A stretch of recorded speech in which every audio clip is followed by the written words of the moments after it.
कर्मचारीଙ୍କ ପାଇଁ good news. चिकित्सा भत्ता 1000 टंकारु 20,000 को वृद्धि करिवे सरकार। केंद्रीय कर्मचारीଙ୍କ ପାଇଁ ଆସିଲା ବଡ଼ ଖବର। ଅଷ୍ଟମ ବେତନ ଆୟୋଗ ଲାଗୁ ହେଲେ କର୍ମଚାରୀଙ୍କୁ ବଢ଼ିଯିବ ଏହି ଭତ୍ତା।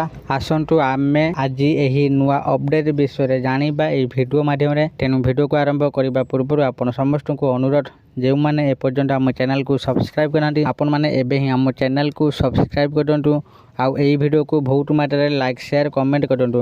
ତେବେ ଚାଲନ୍ତୁ ଡେରି ନ କରିକି ଆଜିର ଏହି ଭିଡ଼ିଓଟିକୁ ଆରମ୍ଭ କରିବା।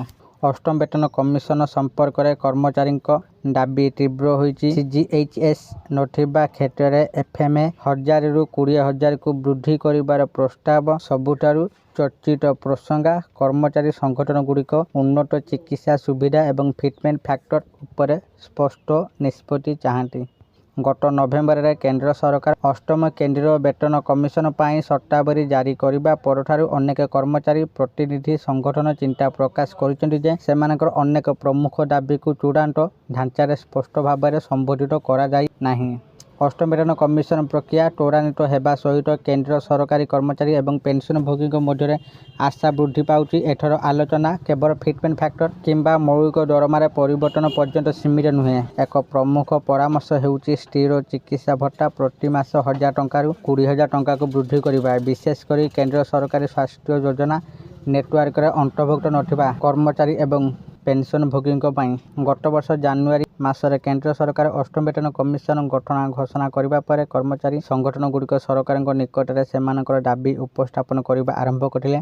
ଅର୍ଥ ମନ୍ତ୍ରାଳୟ ମଧ୍ୟ ନ୍ୟାସନାଲ କାଉନସିଲ ଜଏଣ୍ଟ କନସଲ୍ଟିଭ ମେସିନାରୀ NCJCMର କର୍ମଚାରୀଙ୍କ ପକ୍ଷରୁ ଟର୍ମସ୍ ଅଫ୍ ରେଫରେନ୍ସ TOR ଉପରେ ପରାମର୍ଶ ଲୋଡ଼ିଥିଲା। କର୍ମଚାରୀ ପକ୍ଷରୁ କୁହାଯାଇଛି ଯେ ସେମାନଙ୍କର ଅନେକ ପ୍ରମୁଖ ଦାବି ଚୂଡ଼ାନ୍ତ TORରେ ଅନ୍ତର୍ଭୁକ୍ତ ହୋଇନାହିଁ। ଫିଟମେଣ୍ଟ ଫ୍ୟାକ୍ଟର OPS ପୁନଃସ୍ଥାପନ ଏବଂ ଚିକିତ୍ସା ସୁବିଧା ଭଳି ପ୍ରସଙ୍ଗରେ ସ୍ପଷ୍ଟତାର ଅଭାବକୁ ନେଇ ଅସନ୍ତୋଷ ପ୍ରକାଶ କରାଯାଇଥିଲା। ସମ୍ପ୍ରତି ଅଷ୍ଟମ ବେତନ କମିଶନକୁ ଜନପଥର ଚନ୍ଦ୍ରଲୋକ ଭବନରେ ଏକ କାର୍ଯ୍ୟାଳୟ ଦିଆଯାଇଥିଲା। କମିଶନର ଅଧ୍ୟକ୍ଷ ପୂର୍ବତନ ସୁପ୍ରିମକୋର୍ଟ ବିଚାରପତି ରଞ୍ଜନା ପ୍ରକାଶ ଦେଶାଇ ଏହାକୁ ଏକ ସଂକେତ ଭାବରେ ଦେଖାଯାଉଛି ଯେ କମିଶନ ଏହାର କାମ ଆରମ୍ଭ କରିସାରିଛି। ଡ୍ରାଫ୍ଟିଂ କମିଟି ବୈଠକ ଫେବୃଆରୀ 25 ତାରିଖରେ ରାଜଧାନୀରେ NCJCM ଡ୍ରାଫ୍ଟିଂ କମିଟିର ଏକ ସପ୍ତାହ ବ୍ୟାପୀ ବୈଠକ ସମୟରେ ଦାବିପତ୍ର ଚୂଡ଼ାନ୍ତ କରିବାର ପ୍ରକ୍ରିୟା ଆରମ୍ଭ ହୋଇଥିଲା। ଏହି ଡ୍ରାଫ୍ଟରେ ପ୍ରାୟ 1 କୋଟି କେନ୍ଦ୍ରୀୟ କର୍ମଚାରୀ ଏବଂ ପେନ୍ସନଭୋଗୀଙ୍କ ସହ ଜଡ଼ିତ ଅନେକ ପ୍ରମୁଖ ଦାବି ଅନ୍ତର୍ଭୁକ୍ତ କରାଯାଇଛି। FMAରେ ସବୁଠାରୁ ବଡ଼ ଅଫର ସବୁଠାରୁ ଚର୍ଚ୍ଚିତ ଦାବି ହେଉଛି ଅଣ CGHS ଅଞ୍ଚଳରେ ପ୍ରତି ମାସରେ ସ୍ଥିର ଚିକିତ୍ସା ଭତ୍ତା 1000 ଟଙ୍କାରୁ 20,000 ଟଙ୍କାକୁ ବୃଦ୍ଧି କରିବା। କର୍ମଚାରୀ ସଂଘଗୁଡ଼ିକ କହିଛନ୍ତି ଯେ ବର୍ତ୍ତମାନର ଚିକିତ୍ସା ମୁଦ୍ରାସ୍ଫୀତି ତୁଳନାରେ 1000 ଟଙ୍କା ଏକ ନଗଣ୍ୟ ପରିମାଣ। ଏହି ପରିମାଣ ପର୍ଯ୍ୟାପ୍ତ ନୁହେଁ, ବିଶେଷ କରି ଗ୍ରାମାଞ୍ଚଳ କିମ୍ବା ଦୂରଦୂରାନ୍ତ ଅଞ୍ଚଳରେ ରହୁଥିବା ପେନ୍ସନଭୋଗୀଙ୍କ ପାଇଁ। ସଂଘଗୁଡ଼ିକ ଯୁକ୍ତି ଦିଅନ୍ତି ଯେ ଯେହେତୁ ସ୍ୱାସ୍ଥ୍ୟ ଖର୍ଚ୍ଚ ଦ୍ରୁତ ଗତିରେ ବୃଦ୍ଧି ପାଇଛି ତେଣୁ ବାସ୍ତବତା ସହିତ ଚିକିତ୍ସା ଭତ୍ତା ମଧ୍ୟ ବୃଦ୍ଧି କରାଯିବା ଉଚିତ।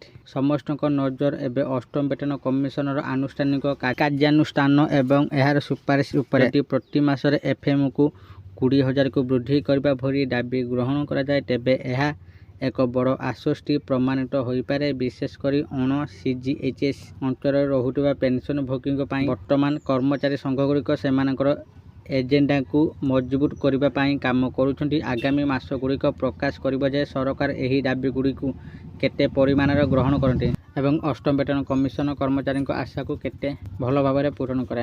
ଆଶା କରୁଛି ଆପଣମାନଙ୍କୁ ଆଜିର ଏହି ଭିଡ଼ିଓଟି ନିଶ୍ଚିତ ଭାବରେ ଭଲ ଲାଗିଥିବ ଆଉ ଆପଣମାନେ ଭିଡ଼ିଓ ଦେଖି ସବୁକିଛି ବୁଝିଯାଇଥିବେ।